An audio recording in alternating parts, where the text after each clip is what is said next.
Program BIMTEK Guru Belajar seri AKM tingkat SD mudah dan fleksibel lewat HP Android. Assalamualaikum sahabatku, terima kasih sudah mengklik videoku. Tapi sebelum kalian nonton video ini sampai akhir, bantu aku untuk ngembangin channelku yuk, dengan cara klik tombol subscribe. Aku ulang lagi ya, dengan cara klik tombol subscribe. Terima kasih yang sudah subscribe, semoga urusan kalian dipermudah Allah. Di video kali ini aku akan berbagi tentang pembahasan topik 1 dan 2 program BIMTEK Guru Belajar seri AKM tingkat SD, di mana topik 1 itu tentang konsep asesmen nasional dan topik 2 itu tentang teknis penerapan asesmen nasional. Simak ya videonya sampai selesai. Sebelum sahabat mengerjakan kuis topik 1 yaitu konsep asesmen nasional, sahabat belajar dulu materi pengantar, kemudian tujuan dan manfaat asesmen nasional, evaluasi ujian nasional, kemudian membandingkan asesmen nasional dengan ujian nasional. Nah, baru melaksanakan kuis. Setelah melaksanakan kuis, sahabat akan merayakan belajar dan refleksi topik 1. Hai, assalamualaikum. Nah, di video kali ini aku akan mengerjakan kuis yang pertama tentang konsep asesmen nasional. Yuk kita kerjakan sama-sama. Ya, kita klik kuisnya. Kita klik start kuis. Nah, asesmen nasional tidak memiliki konsekuensi pada kelulusan siswa, benar atau salah? Nah, asesmen nasional ini kan bertujuan untuk apa? Untuk mengetahui mutu pendidikan. Berarti ini tidak memiliki konsekuensi adalah benar. Next, asesmen nasional dapat dikatakan sebagai pengganti ujian nasional karena keduanya merupakan asesmen berskala nasional yang dibutuhkan siswa untuk menentukan kelulusan. Kata kuncinya adalah di menentukan kelulusan. Jadi memang ini semuanya berskala nasional, tapi AN ini bukan untuk menentukan kelulusan. Jadi ini adalah salah. Ya, berikutnya, asesmen nasional menekankan pada penguasaan kompetensi siswa, sedangkan ujian nasional menekankan pada penguasaan konten pembelajaran. Ya, ini adalah benar. Kemudian next, asesmen nasional lebih menekankan aspek kognitif yang dilihat melalui asesmen kompetensi mendasar literasi membaca dan numerasi. Nah, ini benar atau salah? Ya, ini memang benar kalau kalau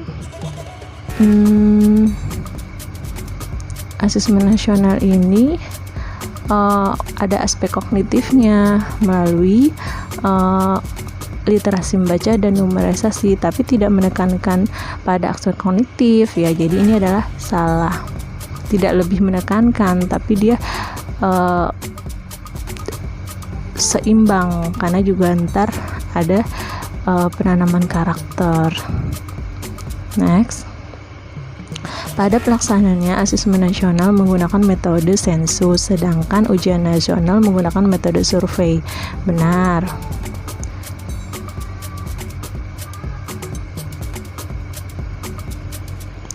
Kemudian sekolah A mempersiapkan siswanya untuk siap mengikuti asesmen nasional dengan melakukan perubahan strategi pembelajaran literasi membaca dan numerisasi sehingga mampu melakukan penalaran terkait dengan berbagai mata pelajaran. Nah, kata kuncinya mampu melakukan penalaran, ini yang diharapkan. Ya, berarti ini adalah benar. Ya. Next, siswa Pak Budi beranggapan bahwa dengan dihapuskan UN, maka siswanya tidak akan semangat belajar karena kurangnya motivasi untuk mencapai nilai tertinggi. Ini berarti pendapat yang salah ya. Nah, kemudian asesmen nasional bertujuan untuk mengevaluasi sistem pendidikan, bukan mengevaluasi hasil belajar siswa. Benar.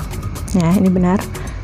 Kemudian melihat tujuan, manfaat, dan teknik pelaksanaannya, asesmen nasional tidak sama dengan ujian nasional sehingga tidak tepat untuk menyebut sebagai pengganti ujian nasional. Ya, ini benar karena berbeda ya.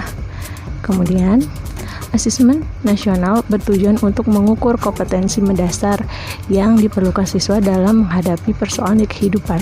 Nah, intinya ini menghadapi persoalan di kehidupan, berarti ini adalah benar. Nah, kita klik finish start, kita lihat hasilnya.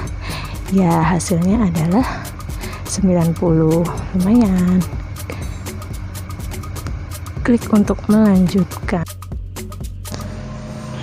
Selanjutnya, setelah teman-teman melaksanakan kuis topik 1 dan telah melakukan refleksi, maka teman-teman lanjut ke materi teknik pelaksanaan asesmen nasional. Di sini teman-teman akan mempelajari materi petunjuk dan teknik pelaksanaan asesmen nasional, kriteria peserta pelaksanaan asesmen nasional, merumuskan bukti soal asesmen nasional, serta baru mengerjakan kuis topik keduanya. Setelah itu baru melakukan refleksi topik 2. Sekarang kita lanjut yuk untuk video kuis kedua, yaitu kuis teknik pelaksanaan asesmen nasional. Nah, di sini jadi sebelumnya kita mempelajari dulu materi di pelaksanaan asesmen nasional. Nah, di akhirnya kita disuruh mengerjakan kuis. Nah, kita klik ini kuis. Start, mulai. Soalnya ternyata sama, benar salah ya. 1. Bentuk soal asesmen nasional ada pilihan ganda kompleks, isian singkat, uraian, dan menjodohkan. Ini benar ya. Kemudian bentuk soal dalam asesmen kompetensi minimum merupakan bentuk soal yang tidak dapat diselesaikan dengan mengandalkan hafalan. Ini benar ya, karena dia lebih bervariasi. Nah, kemudian yang ketiga, pelaksanaan asesmen nasional terdiri dari tes literasi dan tes numerasi. Nah, ini yang sering salah nih.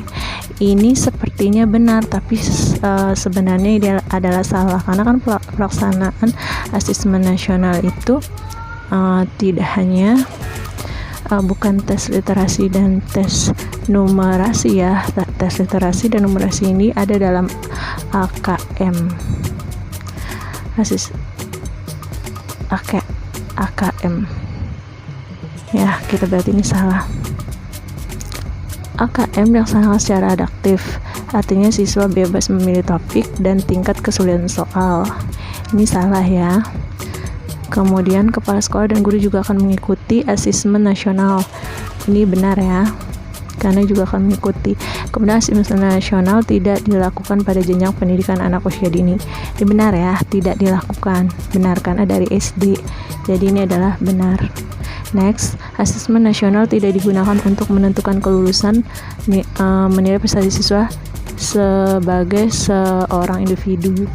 Ini juga benar ya, karena kan AN itu untuk mengukur tentang proses pendidikan secara umum ya. Kemudian asesmen kompetensi minimum diberikan pada siswa di tengah jenjang pendidikan, bukan di akhir. Dengan demikian siswa mampu memiliki kesempatan untuk memperbaiki capaian kompetensinya. Ini adalah benar ya, karena diberikan di kelas 5, 8, dan 11. Next, kemudian keunikan konteks beragam materi kurikulum lintas mata pelajaran dan peminatan tercermin dalam beragam stimulus soal-soal AKM. Jadi keunikannya ya, ada lintas mata pelajaran. Ya, ini benar. Kita next. Kemudian asesmen kompetensi minimum disusun berdasarkan indikator kompetensi yang membentuk lintasan kompetensi. Ini juga benar. Nah, kita klik finish quiz, kita lihat hasilnya. Nih, alhamdulillah dapat 100%. Nah, selesai sahabat mengerjakan kuis topik 1 dan topik 2, sahabat akan mendapatkan ini. Nah, selamat, Anda telah menyelesaikan. Lanjut untuk melakukan kuis 3, 4, dan 5, dan simak video berikutnya ya. Sampai jumpa, dadah. Thanks for watching, see you on my next video. video, jangan lupa di subscribe, dan jika berkenan di like, diberi komennya, dan di share videonya. Dadah.